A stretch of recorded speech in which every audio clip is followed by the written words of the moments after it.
Hola, soy Kirk Cameron, y lo que vas a escuchar es el sermón que sacudió mi mundo. La primera vez que lo escuché me sorprendió mucho. La segunda vez que lo escuché, yo iba a la iglesia a predicar el Evangelio. Orillé el auto y yo sabía que mi vida jamás sería igual. Así de poderoso es este sermón, y me alegro que tomes el tiempo para oírlo ahora. Él es Ray Comfort, y este es el sermón, El secreto que el infierno guardó mejor. A fines de los 70s, Dios en su gracia me abrió un ministerio como predicador ambulante. Al empezar a viajar, tuve acceso a los registros de crecimiento de las iglesias. Y para mi horror descubrí que del 80 al 90% de los que profesaban decidir por Cristo se estaban alejando de la fe. Es decir, el evangelismo moderno y sus métodos estaban produciendo 80 a 90 de los comúnmente llamados apóstatas por cada 100 decisiones por Cristo. Te daré datos más concretos. En 1991, el primer año de la década de la cosecha, una denominación importante en Estados Unidos obtuvo 294,000 decisiones por Cristo. Es decir, en un año, esta denominación de 11,500 iglesias pudo conseguir 294,000 decisiones por Cristo. Lamentablemente solo pueden encontrar 14,500 miembros, lo que significa que no pueden dar cuenta de 280,000 de sus decisiones. Y estos son resultados normales para evangélicos modernos. Y algo que descubrí a fines de los 70s y me preocupó mucho. Empecé a estudiar a fondo el libro de Romanos y específicamente la proclamación del evangelio por hombres como Spurgeon, Wesley, Moody, Whitefield, Lutero y otros usados por Dios a lo largo de los siglos. Y descubrí que usaban un principio casi olvidado por los métodos evangélicos modernos. La Biblia dice en el Salmo 19:7, la ley de Jehová es perfecta que convierte el alma. ¿Qué es lo que la Biblia dice que es perfecta y de hecho convierte el alma? Pues la Escritura es muy clara. La ley de Jehová es perfecta que convierte el alma.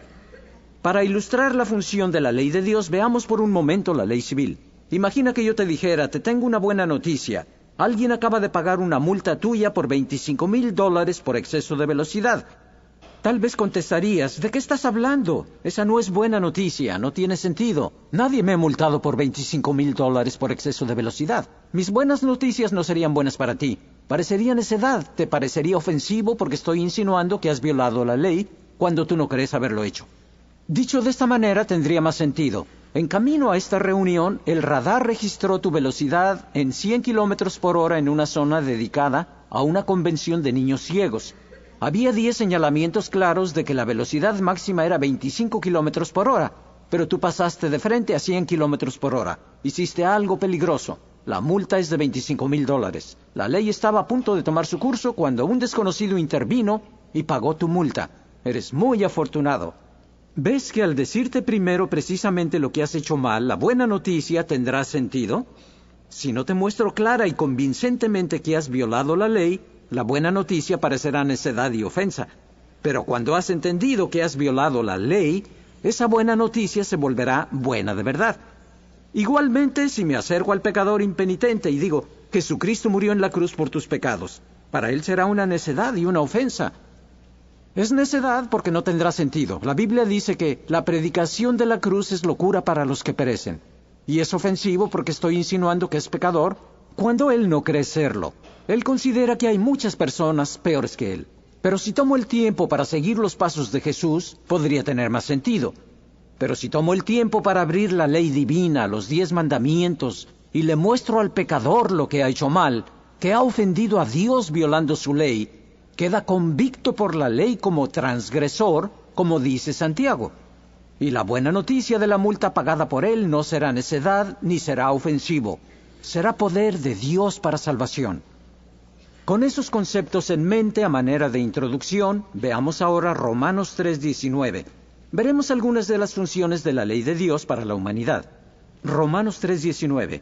Pero sabemos que todo lo que la ley dice, lo dice a los que están bajo la ley, para que toda boca se cierre y todo el mundo quede bajo el juicio de Dios. Así que una función de la ley de Dios es cerrar la boca, impedir que el pecador se justifique diciendo, hay muchas personas peores que yo, en realidad no soy mala persona. La ley cierra la boca al que se justifica y deja a todo el mundo, no solo al judío, sino a todo el mundo, culpable delante de Dios. Romanos 3:20. Ya que por las obras de la ley ningún ser humano será justificado delante de él, porque por medio de la ley es el conocimiento del pecado. La ley de Dios nos dice lo que es el pecado. Primera de Juan 3:4 dice, el pecado es transgresión de la ley. Romanos 7:7. ¿Qué diremos pues? Dice Pablo. ¿La ley es pecado? En ninguna manera. Pero yo no conocí el pecado sino por la ley. Pablo dice, yo no sabía lo que era pecado hasta que la ley me lo dijo. En Gálatas 3:24, de manera que la ley ha sido nuestro ayo para llevarnos a Cristo, a fin de que fuésemos justificados por la fe. La ley de Dios actúa como ayo para traernos a Jesucristo, para que podamos ser justificados por fe en su sangre. La ley no nos ayuda, solo nos deja indefensos. No nos justifica, solo nos deja culpables ante el tribunal de un Dios santo. Y la tragedia del evangelismo moderno es que a principios del siglo, cuando abandonó la ley, con su capacidad para convertir el alma y llevar a los pecadores a Cristo, tuvo que encontrar otra razón para que los pecadores respondieran al evangelio. Y el tema que eligió el evangelismo moderno para atraer a los pecadores fue el mejoramiento de la vida. El evangelio se degeneró en Jesucristo te dará paz, gozo, amor, realización y felicidad perdurable. Para ilustrar la naturaleza antibíblica de esta enseñanza popular, escucha la siguiente anécdota, porque la esencia de lo que digo gira alrededor de esta ilustración, así que pon atención. Dos hombres están sentados en un avión. Al primero se le da un paracaídas y se le dice que se lo ponga ya que mejorará su vuelo. Está escéptico al principio, ya que no se imagina cómo el uso de un paracaídas en un avión podría mejorar su vuelo. Después de un tiempo decide experimentar para ver si la afirmación es válida. Al ponérselo siente su peso sobre sus hombros y le estorba para sentarse derecho. Pero se consuela con el hecho de que le dijeron que mejoraría su vuelo, así que decide darle tiempo a esto. Mientras espera, percibe que otros pasajeros están riendo de él porque lleva un paracaídas dentro del avión. Se empieza a sentir humillado. Cuando lo empiezan a señalar y se ríen de él, no lo puede soportar más.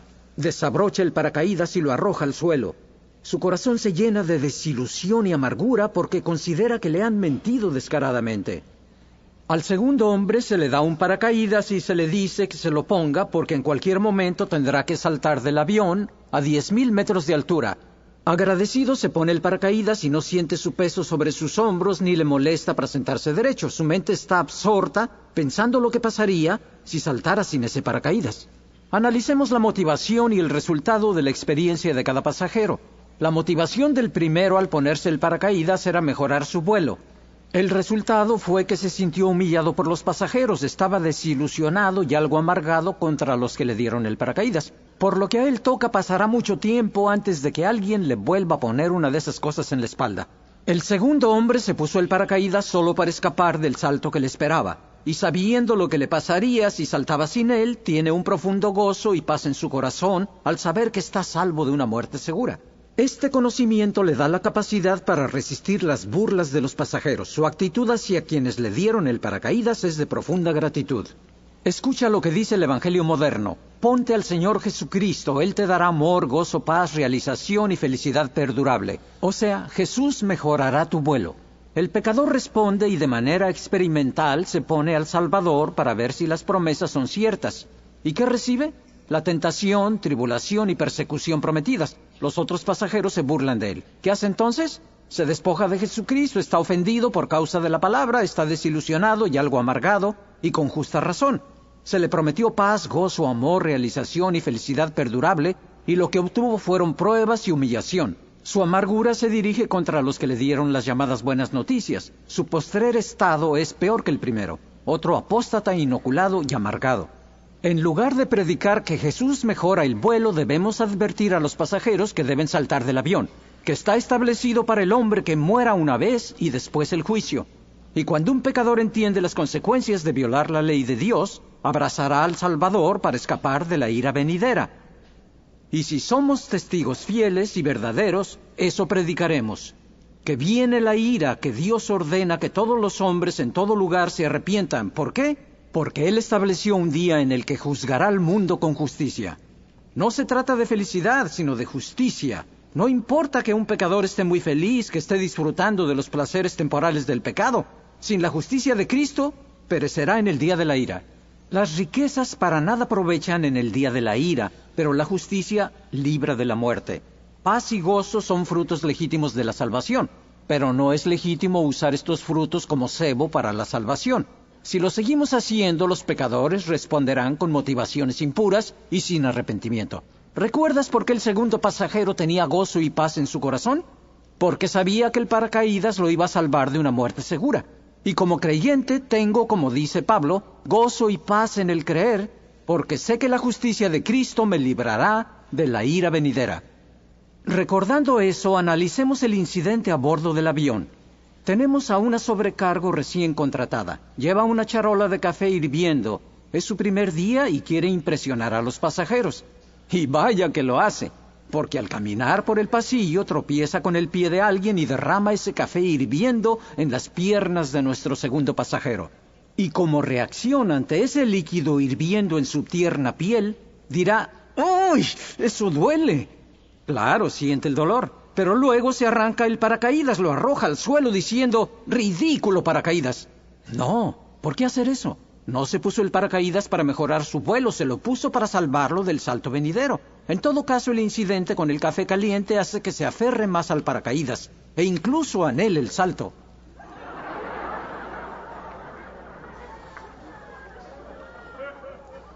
Si tú y yo nos ponemos a Jesucristo con la motivación correcta para escapar de la ira venidera, cuando venga la tribulación, cuando el vuelo se vuelva turbulento, no nos enojaremos con Dios, no perderemos nuestro gozo y paz. No vinimos a Cristo buscando la felicidad, vinimos huyendo de la ira venidera. La tribulación acerca al verdadero creyente más al Salvador. Pero tristemente tenemos miles de cristianos profesantes que pierden su gozo y paz cuando el vuelo se vuelve turbulento. Son producto de un evangelio centrado en el hombre. Vinieron sin arrepentimiento, sin el cual no se puede ser salvo. Hace poco estuve ministrando en Australia, una isla pequeña cerca de la costa de Nueva Zelanda. Prediqué sobre el pecado, la ley, justicia, santidad, juicio, arrepentimiento e infierno. No me vi arrollado por la cantidad de gente que deseaba dar su corazón a Cristo. El ambiente se puso muy tenso. Después de la reunión dijeron que había un joven que quería entregar su vida a Cristo. Fui allá y encontré a un joven que no podía repetir la oración del pecador porque lloraba profusamente. Para mí era tan alentador porque por muchos años padecí la enfermedad de frustración evangélica. Deseaba tanto que los pecadores respondieran al Evangelio que prediqué un mensaje centrado en el hombre, que esencialmente era este: jamás tendrás verdadera paz sin Cristo. Tienes un vacío en tu corazón que solo Él puede llenar. Yo predicaba a Cristo y el arrepentimiento. Un pecador respondía a la invitación y yo pensaba: oh no, este quiere entregar su corazón a Cristo y hay un 80% de posibilidades de que apostatará. Y estoy cansado de apóstatas. Más vale que me asegure de que va en serio, que de verdad es sincero. Así que me acerqué a él con un espíritu de Gestapo. Lo abordaba y le decía: ¿qué es lo que quieres? Estoy aquí para hacerme cristiano. ¿Lo dices en serio? Y dijo: sí, supongo. Está bien, oraré contigo, pero más te vale que sea en serio y de todo corazón. Y él dijo: está bien, está bien. Repite esta oración con toda sinceridad después de mí y de verdad que sea de todo corazón. Asegúrame que lo dices en serio. Dios mío, soy un pecador. Él decía: Dios mío, soy un pecador. Y yo pensaba: ¿por qué no habrá evidencia visible de contrición, de que este hombre sienta remordimiento interno por sus pecados? Y si yo pudiera ver su motivación, hubiera sabido que era 100% sincero. Su decisión era de todo corazón. Él quería probar esa cosa de Jesús para ver si podía sacarle provecho. Había probado el sexo, drogas, materialismo y licor. ¿Por qué no probar el cristianismo para ver si es lo que dicen los cristianos? Paz, gozo, amor, realización y felicidad. No huía de la ira venidera porque nadie le había dicho que existiera. Había una omisión de mi mensaje. Él no estaba quebrantado ni contrito porque el pobre ignoraba lo que era el pecado. ¿Recuerdan Romanos 7:7? Pablo dijo: yo no conocí el pecado sino por la ley. ¿Cómo puede un hombre arrepentirse si no sabe qué es el pecado? Cualquier arrepentimiento sería lo que llamo arrepentimiento horizontal. Se acerca porque les ha mentido a los hombres y les ha robado. Pero cuando David pecó con Betsabé, violó los 10 mandamientos y codició la esposa de su prójimo, vivió una mentira, cometió adulterio, homicidio, deshonró a sus padres y a Dios. No dijo: he pecado contra el hombre, dijo: contra ti solo he pecado y he hecho lo malo delante de tus ojos. Cuando José fue tentado sexualmente dijo, ¿cómo pues haría yo este grande mal y pecaría contra Dios? El hijo pródigo dijo, he pecado contra el cielo. Pablo predicó arrepentimiento y la Biblia dice, la tristeza que según Dios produce arrepentimiento, y cuando el hombre no entiende que su pecado es vertical, se acercará con un mero arrepentimiento horizontal, superficial, experimental, y se apartará cuando venga la tribulación, la tentación y la persecución.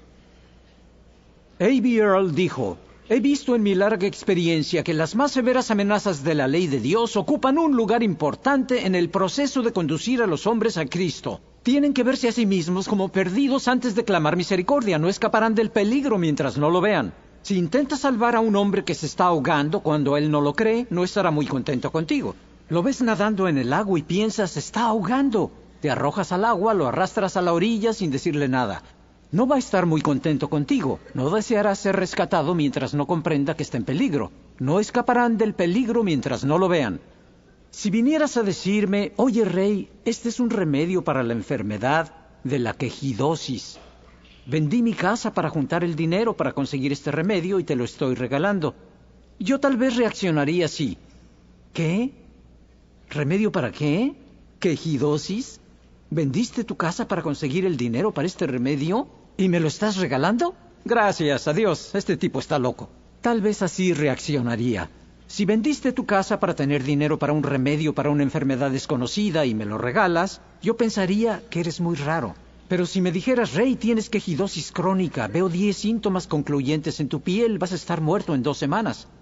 Si yo me convenzo de que tengo la enfermedad, los síntomas son tan evidentes y dijera, oh, ¿qué debo hacer? Y luego me dijeras, no te preocupes, hay un remedio para la quejidosis crónica. Yo vendí mi casa para conseguir el dinero para obtener este remedio y te lo regalo. Yo no voy a menospreciar tu sacrificio, lo voy a agradecer y lo voy a aceptar. ¿Por qué? Porque he visto la enfermedad y puedo apreciar el remedio. Y tristemente lo que sucede en el mundo occidental es que hemos predicado el remedio sin antes convencer de la enfermedad. Hemos predicado un evangelio de gracia sin antes convencer a los hombres de que han violado la ley y consecuentemente casi todas las personas a las que les comparto el evangelio han nacido de nuevo 6 o 7 veces. Les digo, debes entregar tu vida a Cristo. Hice eso cuando tenía 7, 11, 16, 23, 25 años. Es obvio que el tipo no es cristiano, es fornicario y blasfemo porque cree que es salvo porque nació de nuevo. ¿Qué sucede? Está usando la gracia de nuestro Dios como ocasión para la carne. No aprecia el sacrificio. Para él nada tiene de malo pisotear la sangre de Cristo. ¿Por qué? Porque nunca se ha convencido de la enfermedad para apreciar el remedio. El evangelismo bíblico siempre, sin excepción, presenta la ley al soberbio y la gracia al humilde. Jamás verás a Jesús presentando el evangelio, las buenas nuevas, la cruz, la gracia de nuestro Dios, a la persona arrogante, soberbia, farisaica. No. Con la ley, Él quebranta el corazón endurecido y con el evangelio sana el corazón quebrantado. ¿Por qué? Porque Él siempre hizo lo que agrada al Padre.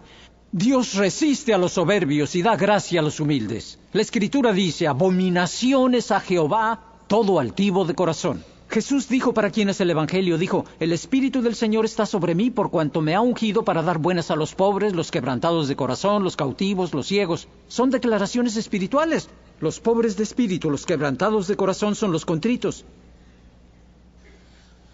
Los cautivos son los que Satanás llevó cautivos, y los ciegos son a los que el Dios de este siglo ha cegado para que no les resplandezca la luz del evangelio. Solo el enfermo necesita el médico, y solo los conscientes de su enfermedad apreciarán y aceptarán el remedio. Vamos a ver brevemente algunos ejemplos de la ley a los soberbios y gracia a los humildes.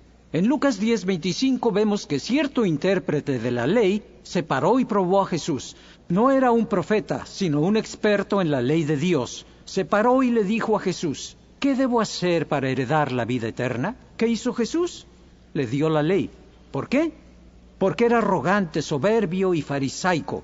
Se trata de uno que profesa ser experto en la ley de Dios y está probando al Hijo de Dios. Su pregunta era, ¿y tú qué piensas que tenemos que hacer para tener vida eterna? Jesús le dio la ley y dijo, ¿qué está escrito en la ley? Amarás al Señor tu Dios con todo tu corazón, alma, mente y fuerzas y a tu prójimo como a ti mismo. Jesús dijo, haz esto y vivirás. Entonces la Escritura dice, pero él queriendo justificarse a sí mismo, dijo a Jesús, ¿y quién es mi prójimo? La Biblia señala claramente el efecto de la ley sobre el hombre y dice, el hombre quería justificar su falta de amor por ciertas clases de personas y preguntó, ¿cuáles prójimos? Los judíos no le caían tan mal, pero tampoco los samaritanos, así que Jesús entonces le contó la historia del buen samaritano, que en realidad no era tan bueno.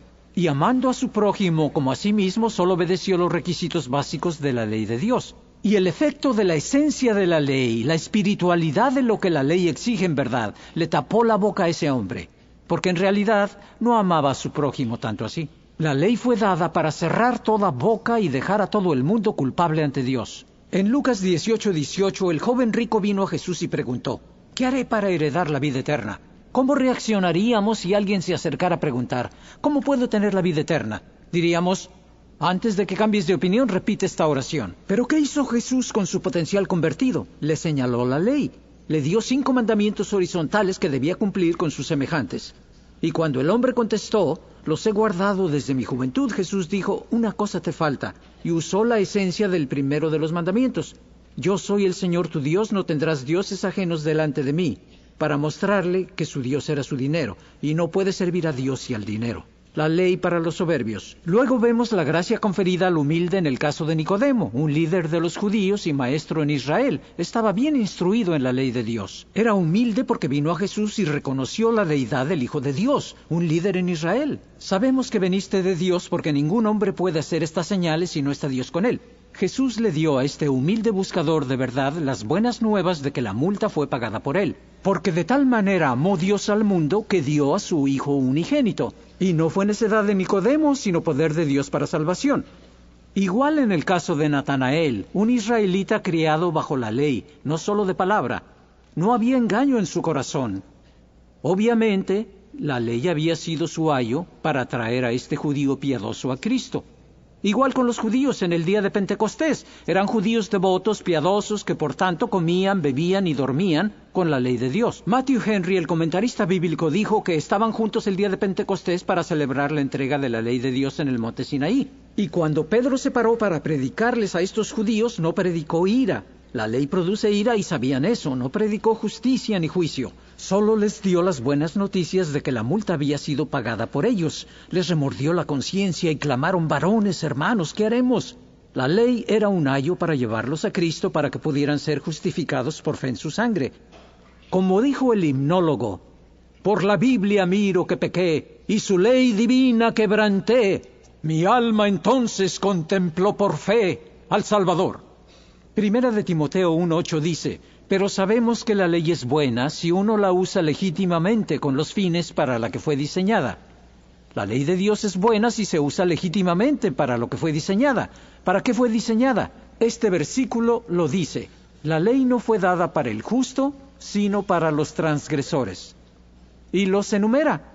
Sodomitas y fornicarios. Si quieres conducir a un homosexual a Cristo, no discutas con él respecto a su perversión. Te estará esperando con los guantes de box puestos. Dale los 10 mandamientos.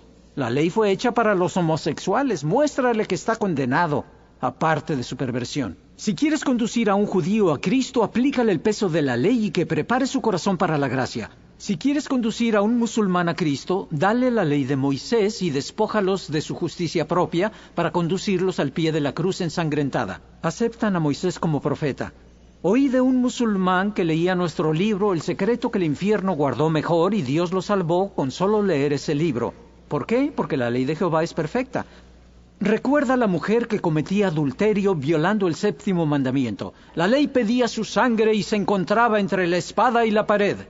No tenía más recurso que arrojarse a los pies del Hijo de Dios pidiendo misericordia. Y esa es la función de la ley de Dios. Pablo habló de estar encerrado bajo la ley condena. Dirás, no puedes condenar a los pecadores. Hermanos, ya están bajo condenación. Juan 3:17, el que no cree ya ha sido condenado. Lo único que hace la ley es mostrarle su verdadero estado. Damas, ustedes se identificarán con esto. Necesitas sacudir el polvo de la mesa de centro, así que lo limpias con el sacudidor. Ha desaparecido todo el polvo, luego corres la cortina y entra la luz matinal del sol. ¿Qué ves sobre la mesa? Polvo. ¿Qué ves en el aire? Polvo.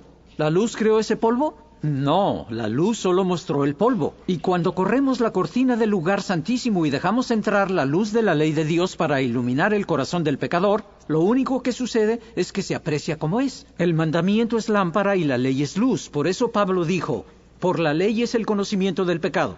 Por eso dijo, por el mandamiento el pecado se volvió sobremanera pecaminoso. En otras palabras, la ley le mostró el pecado como realmente es. Normalmente en esta etapa de la enseñanza repaso los 10 mandamientos uno por uno, pero lo que haré es compartirles cómo testifico personalmente porque creo que será más provechoso. Yo creo fuertemente en seguir los pasos de Jesús. Jamás me acercaría a una persona para decirle, Cristo te ama. Es totalmente antibíblico, no existe antecedente para esto en la Escritura. Tampoco le diría a alguien, quisiera hablar contigo de Jesucristo. ¿Por qué? Porque si quiero despertarte de un sueño profundo, no te echaría la luz de una lámpara a los ojos. Primero lo natural y luego lo espiritual. Porque el hombre natural no percibe las cosas que son del Espíritu de Dios, ni las puede conocer, le son necedad, porque se han de discernir espiritualmente.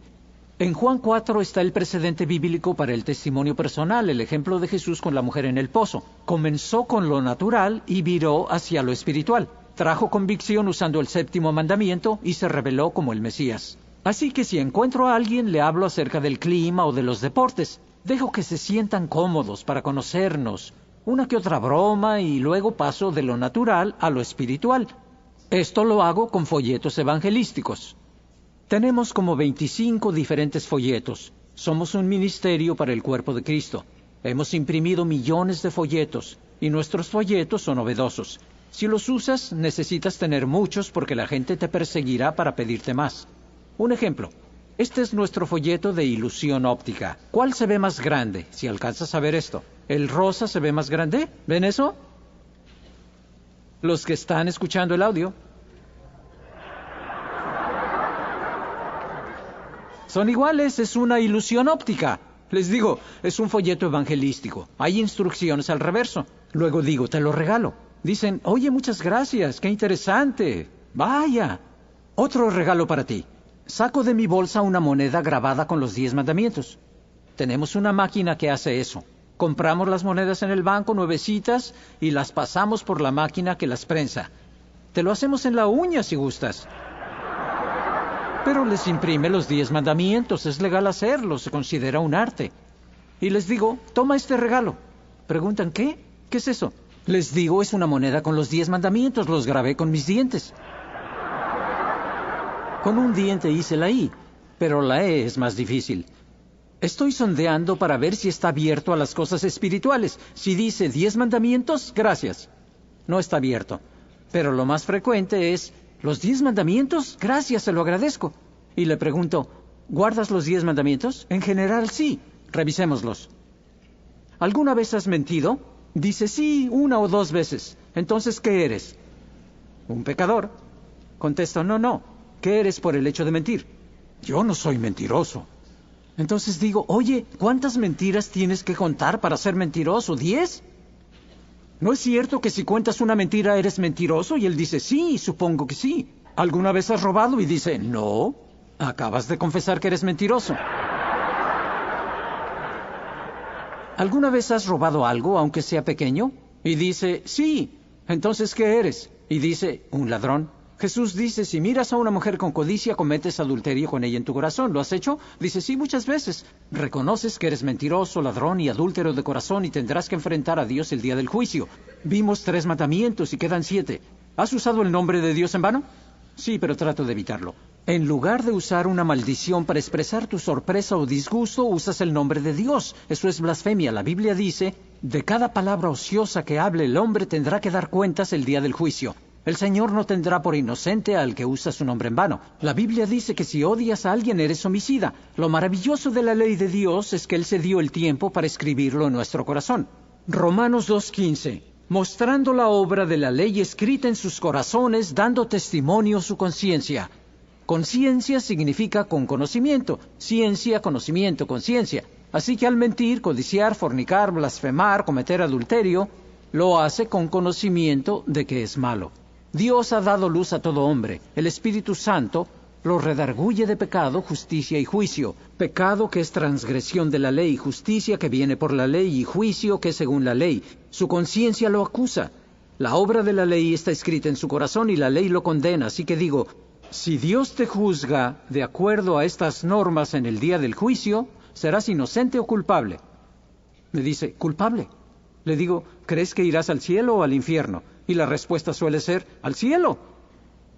Producto del evangelio moderno. ¿Por qué piensas eso? ¿Porque piensas que Dios es bueno y pasará por alto tu pecado? Y dices, sí, así es. Yo digo, intenta eso en un juzgado. Has cometido violación, homicidio, tráfico de drogas, delitos muy serios. Y el juez dice, eres culpable. ¿Tienes algo que decir antes de tu sentencia? Y tú dices, sí, señor, yo creo que usted es un buen hombre y que pasará por alto mis delitos. El juez dirá, en eso tienes razón, soy hombre bueno, y porque soy bueno me encargaré de que se haga justicia. Y porque soy bueno, recibirás tu castigo. Y lo que el pecador espera que lo libere el día del juicio, la bondad de Dios, es lo que lo va a condenar. Porque si Dios es bueno, por su misma naturaleza tendrá que castigar a los homicidas, violadores, ladrones, mentirosos, fornicarios, blasfemos. Dios castigará al pecado donde quiera que se encuentre. Con este conocimiento él podrá comprender que su pecado es vertical, que ha pecado contra el cielo, que ha violado la ley de Dios y lo ha provocado, y que la ira de Dios está sobre él. Entiende que ha sido pesado en la balanza de la justicia eterna y ha fallado. Y entiende su necesidad de un sacrificio, que Cristo nos redimió de la maldición de la ley. Dios muestra su amor hacia nosotros en que siendo aún pecadores murió por nosotros. Nosotros violamos la ley y Él pagó la multa, así de simple. Si un hombre se arrepiente y pone su fe en Jesús, Dios perdonará sus pecados, y el día del juicio, cuando se presente el caso, Dios dirá, tu caso está anulado por falta de pruebas. Cristo nos redimió de la maldición de la ley hecha por nosotros maldición.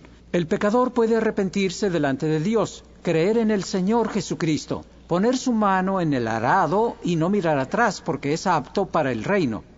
Esa palabra apto significa listo para ser usado. El terreno de su corazón ha sido cambiado para que reciba la palabra injertada, la cual puede salvar su alma.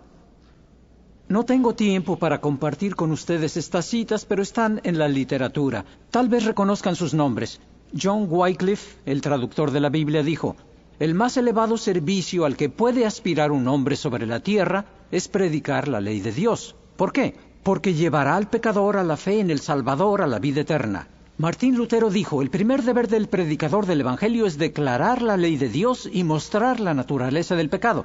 Al leer estas citas, estos hombres tienen mucha convicción. Dicen cosas como, si no usas la ley en la proclama del Evangelio, llenarás la iglesia de falsos convertidos, oyentes que son terreno pedregoso, que recibirán la palabra con gozo y alegría. Oigan lo que dijo Martín Lutero. Satanás, el Dios de toda disensión, diariamente despierta nuevas sectas. Y finalmente ha levantado una secta que enseña que los hombres no tienen por qué ser aterrorizados por la ley, sino que deben ser exhortados con la predicción de la gracia de Cristo. ¿Qué está diciendo Lutero? Dice, miren señores, existe una secta satánica demoníaca que acaba de aparecer. Ha levantado una secta que enseña que no hay que espantar a la gente con la ley, sino exhortarlos con la predicación de la gracia de Cristo, lo cual describe a la perfección la mayor parte de nuestro evangelismo. Matthew Henry, John Wesley le dijo a un amigo evangelista joven, predica 90% ley y 10% gracia. ¿90% ley y 10% gracia? Muy difícil. ¿No podría ser 50-50? Considéralo así. Yo soy médico y tú paciente. Tienes una enfermedad maligna y yo tengo un remedio. Pero es absolutamente esencial que lleves el tratamiento al pie de la letra. Si no, no va a funcionar. ¿Cómo lo voy a presentar? Tal vez así. Ven acá, siéntate. Te tengo una noticia muy grave. Tienes una enfermedad maligna. Veo que empiezas a temblar. Pienso en mi interior. Empieza a entender la gravedad de la situación. Saco las radiografías, te muestro cómo la enfermedad ha invadido tu cuerpo. Te hablo por 10 largos minutos acerca de esta terrible enfermedad. ¿Por cuánto tiempo crees que te voy a tener que hablar del remedio? Muy poco. Estás temblando y después de 10 minutos te digo, a propósito, aquí está el remedio. Y dices, ¡lo quiero! Tu conocimiento de la enfermedad y sus horribles consecuencias han hecho que desees el remedio. Antes de que yo fuera cristiano, deseaba la justicia tanto como un niño de 4 años desea el baño. ¿Qué quiero decir? Jesús dijo, bienaventurados los que tienen hambre y sed de justicia. ¿A cuántos incrédulos conoces que tienen hambre y sed de justicia? La Biblia dice, no hay quien busque a Dios, porque aman más las tinieblas que la luz, y no vienen a la luz para que sus obras no sean reprendidas. Pero la noche que me confrontaron con la naturaleza espiritual de la ley de Dios, y entendí que Dios ama la verdad en lo íntimo, que Él veía mis pensamientos y considera que codicia es adulterio y odio es homicidio, empecé a decir, veo que estoy condenado. ¿Qué debo hacer para ser justificado? Empecé a tener sed de justicia. La ley le puso sal a mi lengua. Fue un ayo para llevarme a Cristo. Charles Spurgeon dijo, jamás aceptarán la gracia mientras no tiemblen ante una ley justa y santa. D.L. Moody, John Bunyan y John Newton compusieron Amazing Grace. Si alguien sabía lo que es la gracia, era Newton. Él dijo, entender correctamente la armonía entre la ley y la gracia evita el ser reducidos por el error a la derecha o a la izquierda. Lo primero que me dijo David Wilkerson cuando me llamó por teléfono fue, yo creía ser el único que no cree en el seguimiento. Yo creo en alimentar al recién convertido, creo en nutrirlo y creo en discipularlo. Es bíblico e indispensable, pero darle seguimiento no está en la Escritura. El eunuco etíope se quedó sin seguimiento. ¿Cómo sobreviviría? Lo único que tenía era Dios y la Escritura. Déjenme explicar el seguimiento. El seguimiento se hace cuando conseguimos decisiones, ya sea por una cruzada o por la iglesia local, y tomamos obreros del campo que de por sí son pocos, y les encargamos la desalentadora tarea de perseguir estas decisiones para asegurar que sigan caminando con Dios. Esto equivale a la poca confianza que tenemos en el poder de nuestro mensaje y en el poder de Dios para guardarlos. Si Dios los ha salvado, Él los ayudará. Si han nacido de Dios, jamás perecerán. Si Él inició una buena obra en ellos, la perfeccionará. Si Él es el autor de su fe, la consumará. Él salva a los que se acercan a Dios, los guarda sin caída y los presenta sin mancha ante su presencia. Jesús dijo, nadie los arrebatará de la mano de mi Padre. El problema es que Lázaro tiene 4 días de muerto. Podemos entrar a su tumba, arrastrarlo fuera, podemos apoyarlo, abrirle los ojos, pero apesta. Necesita oír la voz del Hijo de Dios. El pecador tiene 4 días muerto en sus pecados. Podemos decirle, repite esta oración, pero aún le falta oír la voz del Hijo de Dios o no habrá vida en él. Y lo que prepara el oído del pecador para escuchar al Hijo de Dios es la ley. Es un ayo para llevarlo a Cristo para que pueda ser justificado por su fe. La ley funciona, convierte al alma y hace de la persona una nueva creación en Cristo. Las cosas viejas pasan y todas las cosas son hechas nuevas. Así que búscate un pecador y experimenta con él.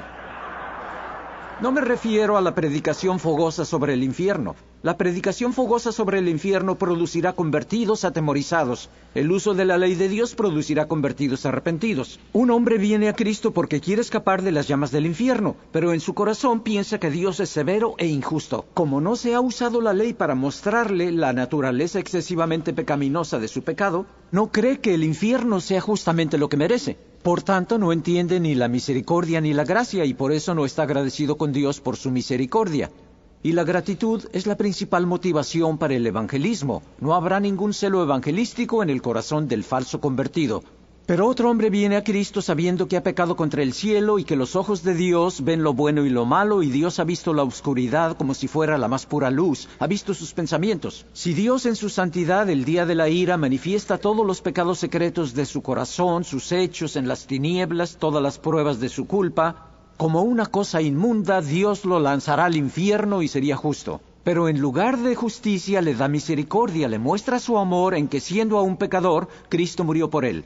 Él se postra de rodillas y dice, Dios mío, si tú has hecho eso por mí, yo haré lo que sea por ti. Me deleito en hacer tu voluntad, oh Dios, tu ley está grabada en mi corazón. Y como el hombre que sabía que tenía que pasar por la puerta y enfrentar la ley de la gravedad, jamás se quitaría su paracaídas, porque su vida dependía de él, así el que viene al Salvador sabiendo